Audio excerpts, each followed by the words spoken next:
will begin. I became a merchant seaman right quick to take you through my life.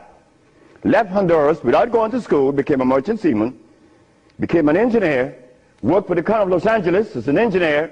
While as an engineer, the County of Los Angeles, something is to happen. Something is to change my life completely. First, it was a Mexican.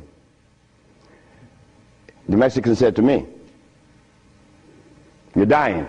I said, "I know."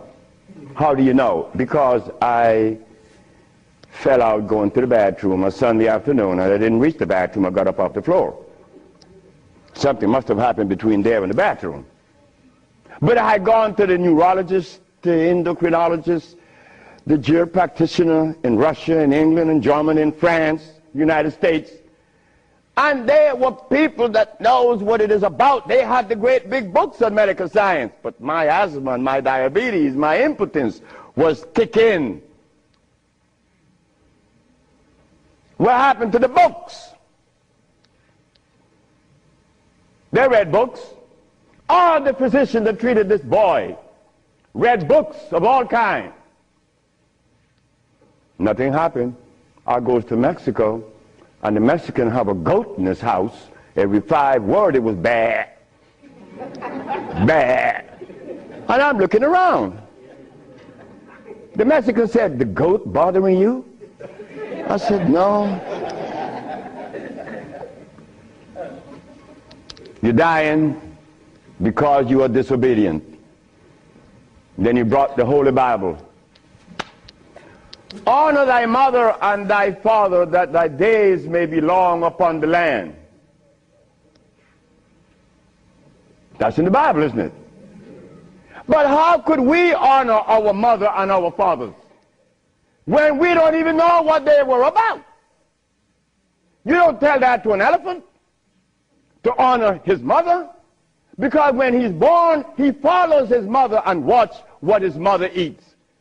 Do you and I know what our mothers ate in Africa? We don't know, yet we dialogue.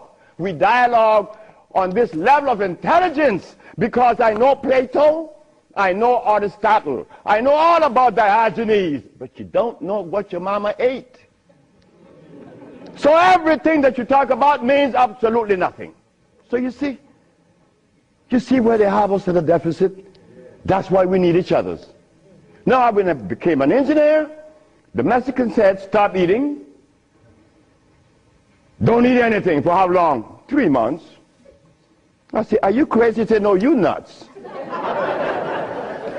You ask me if I'm crazy. You've been eating garbage for 30 years. You've been eating garbage. And I'm going to remove the garbage for 90 days and you ask me if I'm crazy.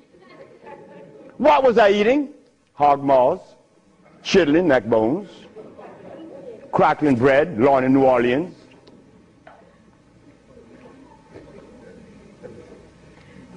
Eggs, because the grown-ups told me when my penis wasn't getting hard, eat eggs, drink raw eggs. And I did, by the dozens. And nothing happened. The Mexican said, "Don't worry about it, don't eat." 90 days later, I was no longer impotent, no longer diabetic, no longer asthmatic, no longer with glasses on my eyes, and this stomach hair was 42.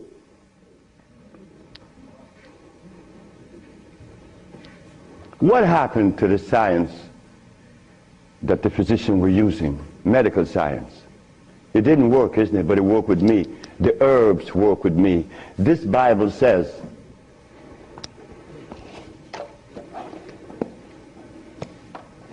in the book of Revelation, it says 22 verse, and the first chapter, it talks about the herbs for medicine. Am I right? Well, ladies and gentlemen, what could have happened to us that when my brother, who was a preacher for 30 years, was sick, and instead of going to God's medicine, he went to the physician to get a chemical in his arm. My brother died 21 years ago.